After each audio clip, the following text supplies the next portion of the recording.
Tourism की दृष्टि से, विकास और तीर्थ सुविधा की दृष्टि से ये अति आवश्यक है। प्रदेश के अति पिछड़े क्षेत्र बुंदेलखंड में विभिन्न जनपदों को सुगम, तीव्र एवं सुरक्षित यातायात सुविधा के माध्यम से प्रदेश की राजधानी एवं राष्ट्रीय राजधानी क्षेत्र से जोड़ने तथा औद्योगिक विकास की संभावनाओं सृजित करने हेतु बुंदेलखंड एक्सप्रेसवे का निर्माण पहले ही पूर्ण किया जा चुका है। वर्तमान में इस एक्सप्रेसवे का सुचारू रूप से यातायात गतिमान है। इस लिंक एक्सप्रेसवे से एक बड़ा फायदा होगा। ये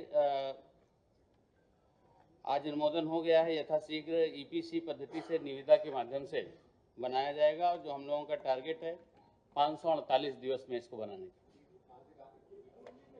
हाँ, लिंक एक्सप्रेसवे। ये एक्सप्रेसवे बांदा वाराणसी बांदा मार्ग राष्ट्रीय राजमार्ग संख्या 35/76 के किलोमीटर 267 पर जनपद चित्रकूट के भरतकूप के निकट से प्रारंभ होकर राष्ट्रीय मार्ग 135 BG पर जनपद चित्रकूट में ग्राम अहमदगंज में समाप्त होगा। 548 दिन में। पूरा बजट 939.67 करोड़ 15.172 जी। ये बुंदेलखंड एक्सप्रेसवे का लिंक है जी।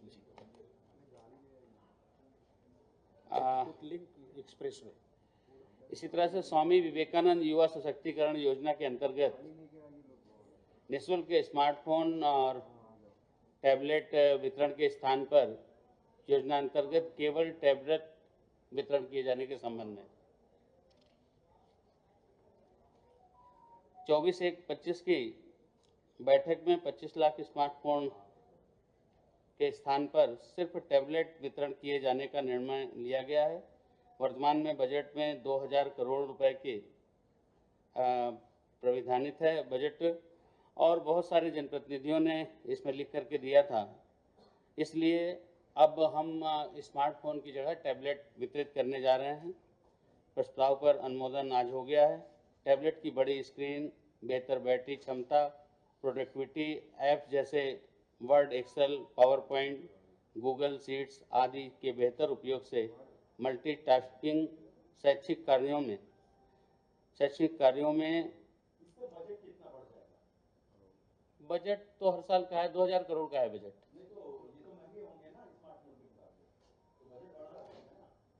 तो जो बढ़ाना पड़ेगा बढ़ाया जाएगा। युवा सशक्ति स्वामी नहीं तय हुआ है, इसमें बजट पहले से ही निर्धारित है।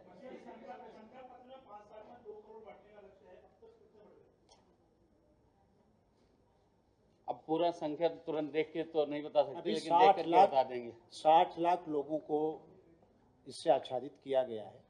बाकी जो लोग शेष हैं उनकी कार्रवाई प्रचलन में चल रही है। ये कहाँ तय है? तो जो भी इसकी मानक बिडिंग तैयार होगी, उसमें जो आएंगे बिड में अच्छे लोग उनको लिए। हाँ,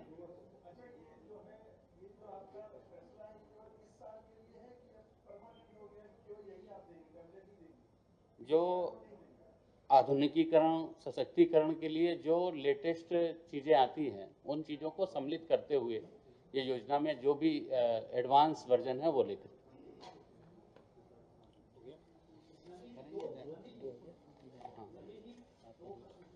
हाँ,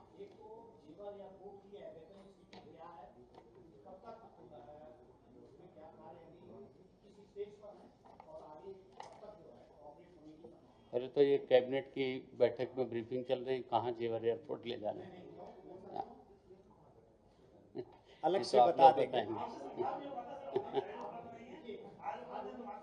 देखिए, ये तीसरा एक हमारा जो एक और विषय है माननीय मंत्री जी, IRDI DRDO रक्षा मंत्रालय भारत सरकार द्वारा प्रस्तावित IR डिटेक्शन टेक्नोलॉजी सेंटर के पक्ष में 10 हेक्टेयर भूमि निःशुल्क ₹1 के वार्षिक लीज रेंट पे दिए जाने के संबंध में।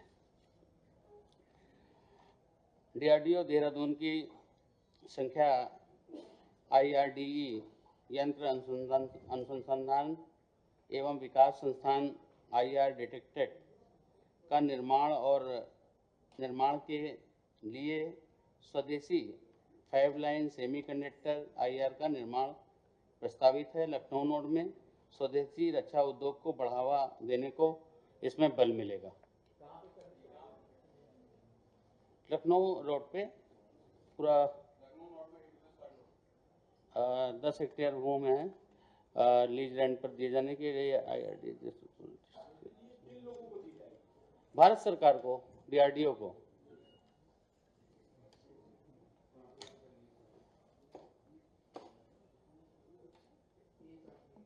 राष्ट्रीय पेंशन प्रणाली से संबंधित एक विषय आज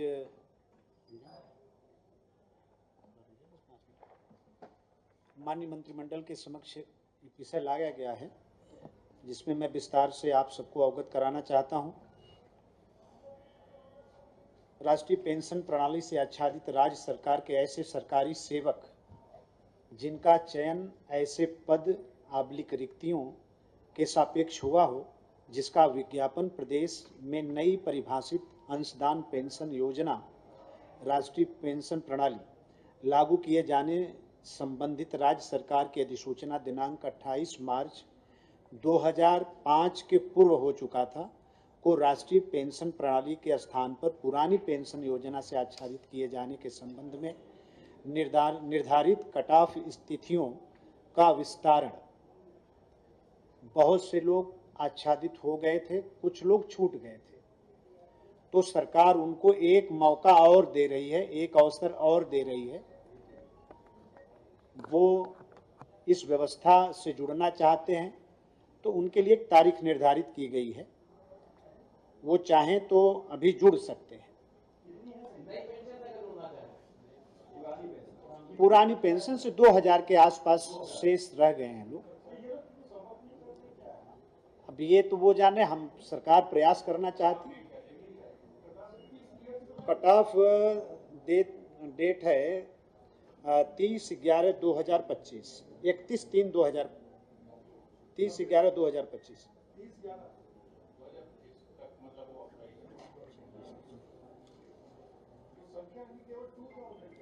हाँ, कम ही होगी। हमने एक लबोलबाब बताया है। थोड़ा और विस्तार से अगर बताएं तो ऐसे कार्मिक जो शासनादेश दिनांक 28/6/2024 एवं कार्यालय ज्ञाप स्पष्टीकरण दिनांक 22/8/2024 से आच्छादित थे, परंतु उनके द्वारा निर्धारित समय में पुरानी पेंशन योजना से आच्छादित करने का विकल्प नहीं दिया गया, तथा ऐसे कार्मिकों जिनके द्वारा पुरानी पेंशन योजना से आच्छादित करने का विकल्प दिया गया परंतु निर्धारित तिथि तक नियुक्ति प्राधिकारी द्वारा ऐसे कार्मिकों के पुरानी पेंशन योजना से आच्छादित करने का आदेश निर्गत नहीं हो पाया, उनको एक अवसर और दिए जाने के संबंध में। जी जी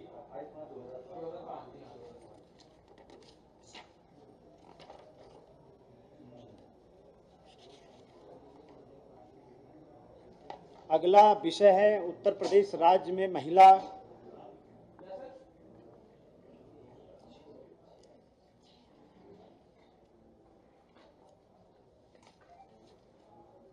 शुरू करें।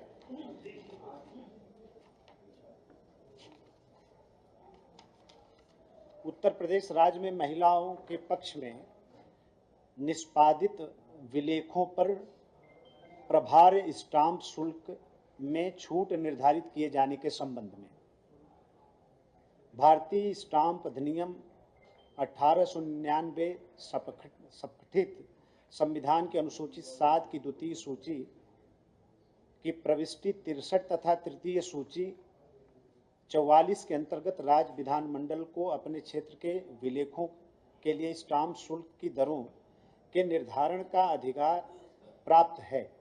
इन प्रावधानों के अंतर्गत उत्तर प्रदेश राज्य में घटित विलेखों पर स्टाम्प शुल्क की देयता हेतु स्टाम्प दरों के निर्धारण हेतु भारतीय स्टाम्प अधिनियम 1899 की अनुसूची 1 ख प्रख्यापित की गई है, जिसमें समय समय पर आवश्यकता अनुसार संशोधन किए गए हैं।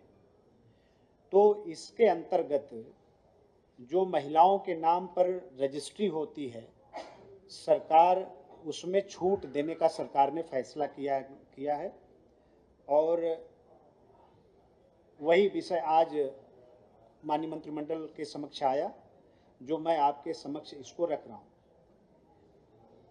भारत सरकार एवं राज्य सरकार, भारत सरकार ने भी चूंकि ऐसा फैसला किया है और सभी प्रदेश की सरकारों से भारत सरकार ने ये अपेक्षा की है कि इस फैसले का सब लोग अनुसरण करें।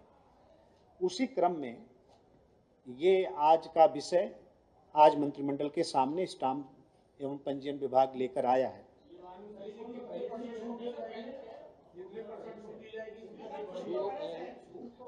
छूट पहले से है, पहले 10 लाख थी, अभी 1 पहले करोड़ 10 लाख थी, अब उसको हम 1 करोड़ तक कैप कर रहे हैं। हाँ हाँ, वो सिर्फ 10 लाख तक के, हाँ, अब उसको हम 1 करोड़ का कैप कर रहे हैं। हाँ हाँ, 1 करोड़ तक की प्रॉपर्टी अब लेंगे तब भी उनको ये छूट का इसका लाभ उनको मिलेगा।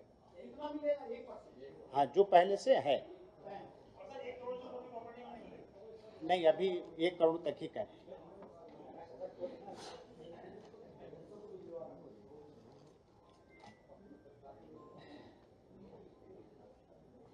मानसून सत्र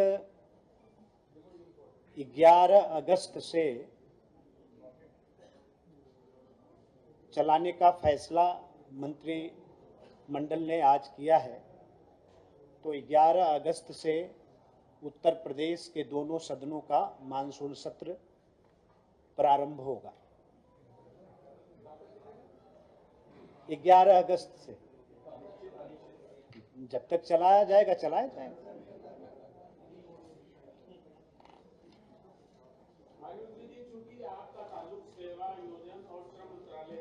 पूरा अभी बहुत विषय बाकी है। बुंदेलखंड और पूर्वांचल के तमाम किसानों की आमदनी को बढ़ाने के लिए, उनको आत्मनिर्भर करने के लिए सरकार विश्व बैंक के साथ एक साझा कार्यक्रम चला रही है। UP AGREES, Uttar Pradesh agricultural growth and rural enterprises ecosystem strengthening परियोजना, यूपी एग्रीज, जिसके तहत जेवर एयरपोर्ट के पास प्रसंस्करण की व्यवस्था, किसानों की उपज के भंडारण की व्यवस्था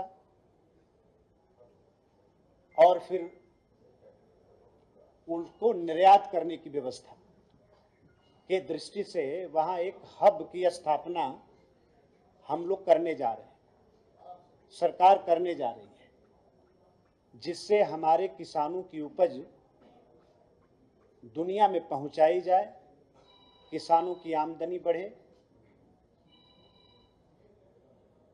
और उनको तमाम सुविधा हम लोग दें। आप सब लोग अवगत हैं कि जेवर एयरपोर्ट पर कार्गो का एक बड़ा सिस्टम सरकार डेवलप कर रही है, तो उसका लाभ हमारे अन्नदाता किसान को मिले, इसलिए इस योजना को हम लेके आए हैं। साथ ही उन्नाव में हैचरी जो सीड है वो किसानों को अवेलेबल हो सके, उनको उपलब्ध हो सके। आज जिस तरह की डिमांड मत्स्य के क्षेत्र में बढ़ रही है, उसको देखते हुए एक वहां भी हैचरी, आप सब लोगों ने कुछ दिन पहले यूएई की एक कंपनी आई थी जिसका शिलान्यास श्रद्धेय मुख्यमंत्री जी ने भी किया था। तकरीबन 4000 करोड़ का निवेश उन्नाव में आ रहा है, उत्तर प्रदेश में आ रहा है मत्स्य के क्षेत्र में। तो 2 कंपनियों को ये काम मिला है। एक इनोवा है जो कर्नाटका की कंपनी है, इनोवा 350 करोड़ के आसपास इनका है और साथ ही एक यूएई की कंपनी जिसकी मैं आपसे चर्चा कर रहा था, जो जेवर एयरपोर्ट पर हमारे तमाम फूड पार्क, पोलार, ये तमाम चीज़ों की स्थापना करेंगी। तो इन कंपनियों को जो हम सुविधा देते हैं, जो भी निवेशक हमारे पास आते हैं, जैसे हम ज़मीन में उनको सुविधा देते हैं, हम उनको सब्सिडी देते हैं, हम उनको बिजली की सुविधा देते हैं, जब तक रनिंग पोजीशन में उनकी कंपनी न आ जाए तब तक मुफ्त में बिजली देने का भी प्राविधान करते हैं। जो हमारे जो ईज ऑफ डूइंग बिजनेस के जो हिस्से हैं, उससे जो हम जिनको आच्छादित करते हैं, तो इन दोनों कंपनियों को भी ये तमाम सुविधाएं मिलें, ऐसा प्रस्ताव आज माननीय मंत्रिपरिषद के सामने आया, जिसको मंत्रिपरिषद ने एक यूएई की कंपनी है एक्वा ब्रिज, नहीं ये कर्नाटका की इनोवा वाली कंपनी आ रही, यूएई वाली वहाँ जेवर पे, यूपी एक ग्रीज, ये एक्वा ब्रिज।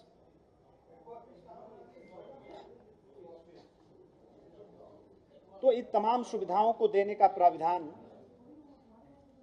सरकार ने उनके लिए किया है। आज ये चीज़ अनुमोदित होगी और बहुत बड़ा ये बदलाव हमारे खास तौर पे पूर्वांचल और बुंदेलखंड के सभी किसानों को मिलेगा, क्योंकि बुंदेलखंड के सभी जनपद इससे आच्छादित होंगे और पूर्वांचल के भी सभी जिले आच्छादित होंगे। ये जब रनिंग पोजीशन पर आएगी तो तकरीबन 1 लाख किसानों को ट्रेनिंग देने की भी व्यवस्था इसमें है। तमाम ये चीजें हैं।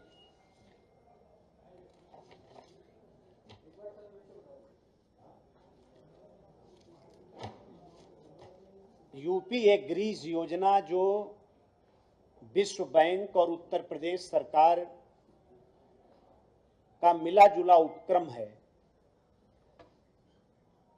ये 4000 करोड़ के आसपास की परियोजना है।